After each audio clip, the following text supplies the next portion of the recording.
Prime time या बुलेटिनची सुरुवात आपण करणार आहोत महाराष्ट्राच्या राजकारणात रंगलेल्या वाकयुद्धाच्या बातमीने। ठाकरे गटाच्या शिबिरात उद्धव ठाकरे आणि उपमुख्यमंत्री देवेंद्र फडणवीसांवर जोरदार हल्लाबोल केला। तुमची अवस्था सहन होत नाही आणि सांगता येत नाही अशी झाल्याचा टोला ठाकरेंनी फडणवीसांना लगावला। दरम्यान या टीकेवर आता फडणवीसांनीही जोरदार प्रत्युत्तर दिले। उद्धव ठाकरे यांनी वरळीतील मेळाव्यातून पंतप्रधान नरेंद्र मोदी आणि अमित शहांवर शेलक्या शब्दात टीका केली। मणिपूर पेटत असताना अमेरिकेचा दौरा काय करता असा सवाल त्यांनी केला। त्यावर फडणवीसांनी उद्धव ठाकरेंचा समाचार घेतलाय। घरात बसून पक्ष आणि सरकार चालवणारे मोदींची बरोबरी करू शकत नाहीत अशा शब्दात फडणवीसांनी जोरदार पलटवार केलाय। देवेंद्र फडणवीसांनी एक प्रश्न विचारलाय। कर्नाटक सरकारने सावरकरांचा धडा काढला, उद्धव ठाकरेंचं मत काय? पहिले देवेंद्रजी, तुमची परिस्थिती फार हालाकीची हो। तुम्ही बोलताय म्हणजे ठीक आहे, पूर्वी जाहिरात यायची सहनही होत नाही, सांगता येत नाही। त्याचं उत्तम उदाहरण म्हणजे देवेंद्र फडणवीस। जर सहनही होत नाही, जे काय सगळे अपमान होतात ते, आणि सांगता येत नाही, करू काय, कारण वर्ण आदेश आहे। खरं म्हणजे मला असं वाटतं की बहुतेक उद्धव ठाकरेंचं भाषण लिहिणारे जे स्क्रिप्ट रायटर होते तेही आता शिंदेजींच्या पक्षात चालले गेले।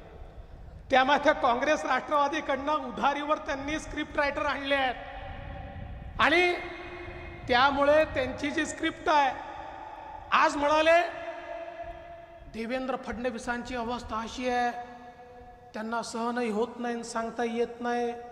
उद्धवजी, तुम्हाला कुठे कुठे आग होते आहे, हे तुम्हाला सहनही होत नाही, सांगता येत नाही, आम्हाला समजताय। त्यावेळेला संयुक्त महाराष्ट्राची जी चळवळ झाली होती, म्हणजे तेव्हा सुरतेचा एक विषय होता। संयुक्त महाराष्ट्राची चळवळ झाली होती तेव्हा मोरारजी देसाई आपले मुख्यमंत्री होते। त्यांना मुंबई महाराष्ट्राला देऊ द्यायची नव्हती। इकडे सुद्धा नरबळी घेतली, तिकडे सुद्धा घेतली, आणि त्याच्यानंतर हे आलेले आहेत जे मुंबईचं महत्व मारायला निघालेले आहेत। मुंबई तर तोडू शकतच नाही, कारण शिवसेना प्रमुखांनी मागेच इशारा दिलाय, जो कोणी मुंबई महाराष्ट्रापासून तोडायचा प्रयत्न करेल तो कोणीही जरी असला तरी त्याच्या देहाचे तुकडे तुकडे केल्याशिवाय आम्ही स्वस्थ बसणार नाही। उद्धव ठाकरेजी सांगतात की हा महाराष्ट्राला मुंबईला महाराष्ट्रापासून तोडणार आहे। हा त्यांचा पेटेंट डायलॉग आहे, त्यांच्याकडे याच्याशिवाय दुसरी स्क्रिप्ट नाही आहे। आज त्यांनी सांगितलं बावनकुळे हे मुंबईला महाराष्ट्रापासून तोडणार आहे। याचा अर्थ आता बावनकुळेची तुमच्या कामाची दहशत ही उद्धव ठाकरेंच्या मनामध्ये तयार झाली आहे।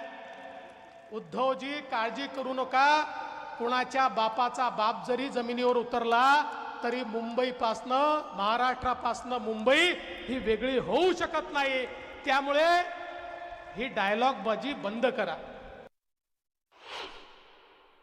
जा गावागावात चर्चा सुरू करा।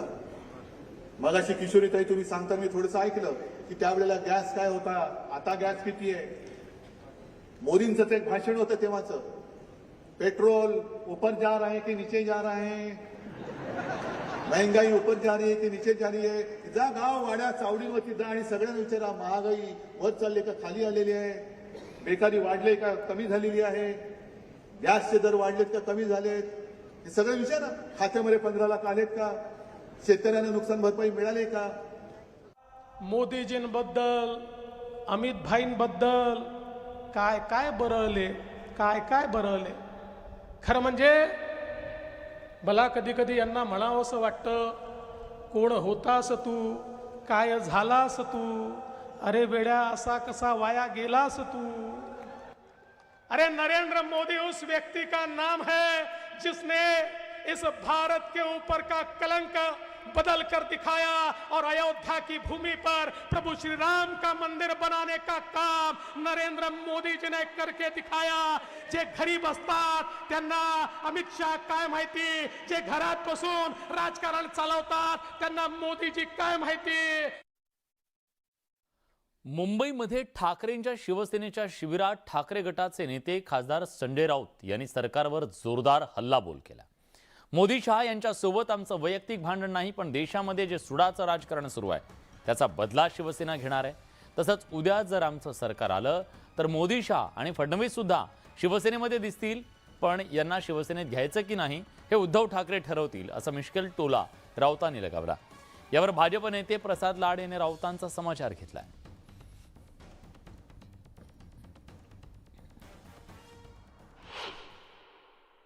उद्या आमच्या हातामध्ये येऊ द्या सरकार।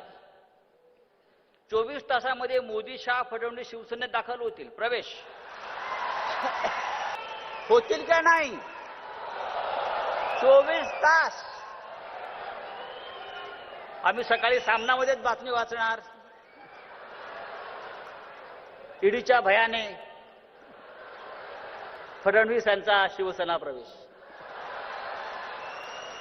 आता घ्यायचं का नाही तर उद्धव साहेब ठरवतील। मला वाटतं संजय राऊतांच्या डोक्यावरती परिणाम झालाय। परिणाम झाला म्हणण्यापेक्षा त्याला वेळच लागले असं म्हणावं लागेल, कारण ज्या पद्धतीमध्ये देवेंद्रजींबद्दल त्यांनी वक्तव्य केलंय, मला त्यांना एकच सांगायचं आहे, जसं ठिगळं पडून पाणी वाहतं तसं शिवसेना आता फुटायला लागली आणि ती फुटत असतानाची शिवसेना पाहत असताना संजय राऊतांचं डोकं फिरलेलं आहे। त्यामुळे संजय राऊतजी, आपण जे बोलताय त्याच्यावरती भान ठेवा। एक विचार करा की तुम्ही ज्या उभाटा शिवसेनेत आहात ती शिवसेना जिवंत राहील का? उद्धव ठाकरेंच्या शिवसेनेच्या मेळाव्यातून संजय राऊतांनी सत्ताधाऱ्यांवर जोरदार हल्लाबोल केला। आमचा बाप, या महाराष्ट्राचा बाप, हिंदुत्वाचा बाप एकच। बापाचा बाप आमच्या पाठीशी आहे, तोपर्यंत आमची शिवसेना कुणाला चोरता येणार नाही, असं संजय राऊत यांनी म्हटलंय। त्याचबरोबर हिंमत असेल तर मुंबईसह इतर 14 मनपा निवडणुका घ्या, असं आव्हान राऊतांनी केलंय। ईडीला मी छळलंय, ईडी सीबीआयची भीती आम्हाला दाखवू नका, असंही त्यांनी म्हटलंय। तर बिपरजॉय वादळ म्हणजे मोदी शहांना प्रकल्प वाटला, त्यामुळे त्यांनी बिपरजॉय गुजरातकडे वळवला, असा टोलाही राऊतांनी लगावला।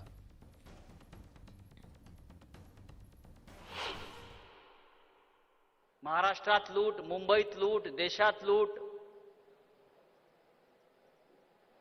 त्या लुटीच्या कथा ऐकून मला 2 ओळी सुचल्या।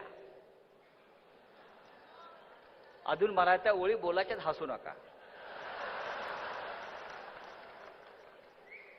2 मस्ताने चले जिंदगी बनाने,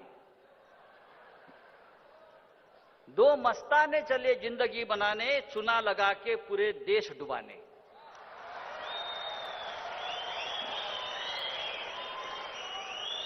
बरं, हे 2 मस्तानी दिल्लीत आहेत, तसे महाराष्ट्रात सुद्धा आहेत। लुटतायत, डुबवतायत महाराष्ट्र, मुंबई। मला तर झोप येत नाही, मी अस्वस्थ असतो। मी तुरुंगात गेलो, मी जेलमध्ये गेलो, मी सगळे काही सहन केलाय। इथे आमचे अनेक सहकारी बसलेत, प्रत्येकाला इथे त्रास झालेला आहे।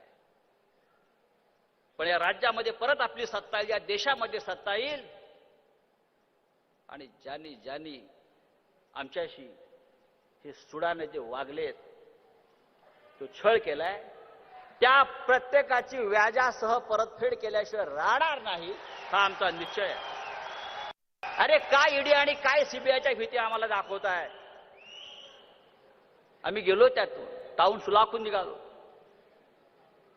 पोलाद जसं काही क्षण अग्नीच्या भट्टीतून बाहेर येऊन त्याचं सोनं निर्माण होतं, तसे आम्ही अनेकदा भट्टीतून बाहेर पडून, आगीतून तावून सुलाखून बाहेर पडलेलो आहोत।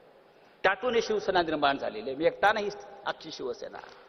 ईडी, सीबीआय, इन्कम टॅक्स यांनी ज्या कारवाया केल्यात त्या सगळ्या सुडाच्या कारवाया आहेत। गेल्या 10 वर्षात त्या सगळ्यात जास्त आहेत।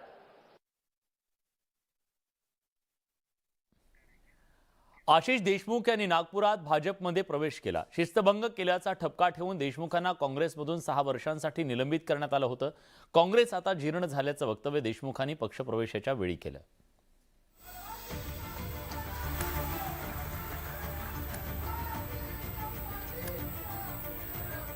उपमुख्यमंत्री देवेंद्र फडणवीस आणि चंद्रशेखर बावनकुळे यांच्या उपस्थितीत माजी आमदार आशिष देशमुख स्वगृही परतले।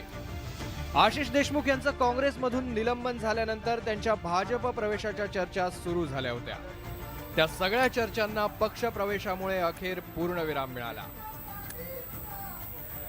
राहुल गांधींनी ओबीसींची माफी मागितली असती तर त्यांना राजीव गांधींकडून झालेली चूक दुरुस्त करता आली असती, असं वक्तव्य देशमुखांनी केलं होतं। त्यानंतर 5 मार्च 2023 रोजी काँग्रेसच्या शिस्तपालन समितीनं कारणे द्या नोटीस बजावली होती। नोटिशीला आशिष देशमुख यांनी समाधानकारक उत्तरं दिली नाही। परिणामी शिस्तपालन समितीचे अध्यक्ष पृथ्वीराज चव्हाण यांनी आशिष देशमुखांवर निलंबनाची कारवाई केली होती. म्हातारी झाली आहे काँग्रेस म्हातारी झाली आहे, जीर्ण झाली आहे. बावनकुळे साहेब, परफॉर्मन्स राहिलेलं नाही आहे.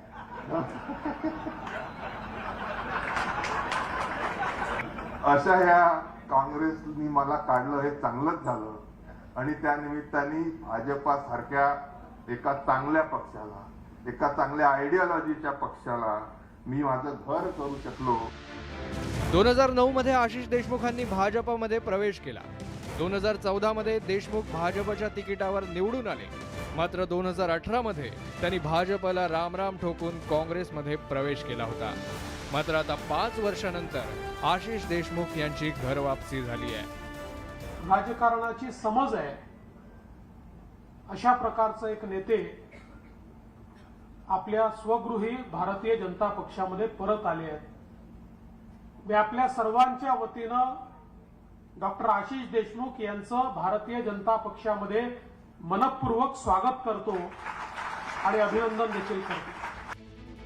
आशिष देशमुख यांच्या भाजप प्रवेशावर काँग्रेसनं जोरदार टीका केली आहे.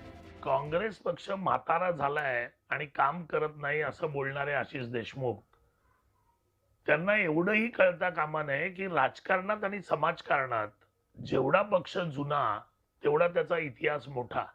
आणि काँग्रेस पक्षाचा इतिहास या देशातून कोण पुसू शकत नाही ना. त्यांच्यामध्ये कुवत आहे भाजपमध्ये इतिहास रचण्याची. तर त्या पक्षात गेल्यावर त्याचा गुणधर्म त्यांच्याकडे आलेला आहे. विधानसभा निवडणुका आता 1.25 वर्षावर आल्यात. त्यामुळे आशिष देशमुख यांना कोणत्या मतदारसंघातून उमेदवारी मिळणार हे लवकरच स्पष्ट होईल. Bureau report, news 18 Lokmat. पुण्याच्या वेल्हेतून एक अतिशय धक्कादायक बातमी समोर आली आहे. MPSCची नुकतीच परीक्षा उत्तीर्ण झालेल्या 26 वर्षीय दर्शना पवार या तरुणीचा राजगडाच्या पायथ्याशी मृतदेह आढळून आलाय. मूळच्या अहमदनगरच्या कोपरगाव इथं राहणारी दर्शना गेल्या काही दिवसापासून बेपत्ता होती. दर्शना ही 9 जूनला पुणे इथं स्पॉटलाइट अकॅडमीमध्ये वन विभागाच्या परीक्षेत विशेष प्रावीण्य मिळवून उत्तीर्ण झाल्याबद्दल सत्कार घेण्यासाठी आली होती. त्यानंतर ती दुसऱ्या दिवशी दुपारी 4 वाजेपर्यंत कुटुंबाच्या संपर्कात होती. मात्र त्यानंतर तिच्याशी संपर्क न झाल्यानं कुटुंबानं पुण्यातल्या स्पॉटलाइट अकॅडमीत चौकशी केली असता दर्शना तिचा मित्र राहुल हंडोरे याच्याबरोबर सिंहगड आणि राजगड पाहण्यासाठी गेल्याची माहिती मिळाली. दर्शनाचा मृतदेह कुजलेल्या अवस्थेत आढळला असून तिच्या कुटुंबियांकडून मृतदेहाची ओळख पटवण्यात आली आहे. या प्रकरणी मोठ्या घातपाताची शक्यता पोलिसांकडून वर्तवली जाते. या मुलीसोबत असलेला राहुल हंडोरे हा तरुण सुद्धा बेपत्ता आहे. पोलिसांकडून या प्रकरणाचा तपास सुरू आहे.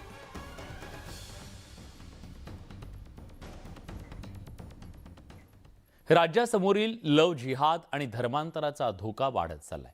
धर्मांतरासाठी लहान मुलांना टार्गेट केलं जात आहे. नगर जिल्ह्यातल्या मुलांना कशा प्रकारे धर्मांतराच्या ट्रॅपमध्ये अडकवलं जात आहे पाहूया खास रिपोर्ट. चॉकलेट आणि धर्मांतर, धर्मांतराचं मिशन, चॉकलेटचं कमिशन. 1 प्रार्थना 5 चॉकलेट. राज्यातील धर्मांतराचा विळखा वाढत चालला असून त्यात आता लहान मुलांना अडकवलं जात आहे. श्रीगोंदा तालुक्यातल्या काष्टीमध्ये गरीब कुटुंबातल्या मुलांना टार्गेट केलं जात आहे. चॉकलेटचं आमिष दाखवून मुलांना प्रार्थना करण्यासाठी मिशनरीवाले भाग पाडतायत असा आरोप केला जातोय. काय गाणं म्हणले होते? कोणतं तरी लक्षात नाही ते गाणं आता येशूच्या बाप्पाचे गाणं चॉकलेट. का बरं?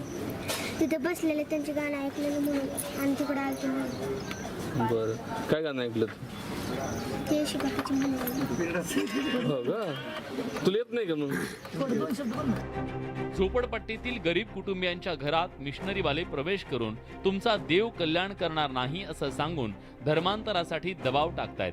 धर्मांतर केल्यावर तुमचे आर्थिक प्रश्न सुटतील अशी प्रलोभनं दाखवली जात आहेत. काय ना ते म्हणायचे येशू धर्मात आलं की चांगलं होतं, हे होतं. ते नेमकं काल घरी राहिलो आणि त्यांना मला पुढं घेतलेलं त्यांनी एवढं. आणि बाकीचे पोरांनी पकडलं की पोलिसांना बोलवलं आणि त्यांना पकडून दिलं. मिशनरीवाल्यांनी घातलेला धुमाकूळ सगळ्यांना माहीत झाला होता. मात्र धर्मांतर करणारे सापडत नव्हते.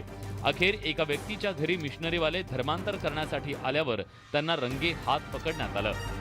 आता इथं गोरगरीब लोक ते देवाला मानणारा वर्ग जास्त. दलित समाज म्हणलं तर धार्मिक समाज जो देवीला जास्त मानतो तर अशा लोकांना येड्यात काढण्याचं काम हे मिशनरी करत होते. 3 आरोपींच्या विरोधात गुन्हा नोंद झालेला आहे. भादवी कलम 395, 398, 452, 34 प्रमाणे गुन्हा नोंद करण्यात आलेला आहे. नमूद 3ही आरोपी आपण अटक केलेली आहे. आज त्यांना रिमांड कमी मान्य न्यायालयासमक्ष नेलं असता मान्य न्यायालयाने त्यांना उद्यापर्यंत पोलीस कोठडी दिलेली आहे. श्रीगोंदा पोलीस स्टेशनमध्ये 3 जणांच्या विरोधात धर्मांतर विरोधी कायद्याअंतर्गत गुन्हा दाखल करण्यात आला असून 3 महिला आरोपींना अटक करण्यात आली आहे. धर्मांतर करून देशाच्या लोकसंख्येचं प्रमाण बदलवून मोठा धोका निर्माण करण्याचा आंतरराष्ट्रीय कट उधळून लावण्याची गरज निर्माण झाली आहे. साहेबराव कोकणे, न्यूज 18 लोकमत, अहमदनगर.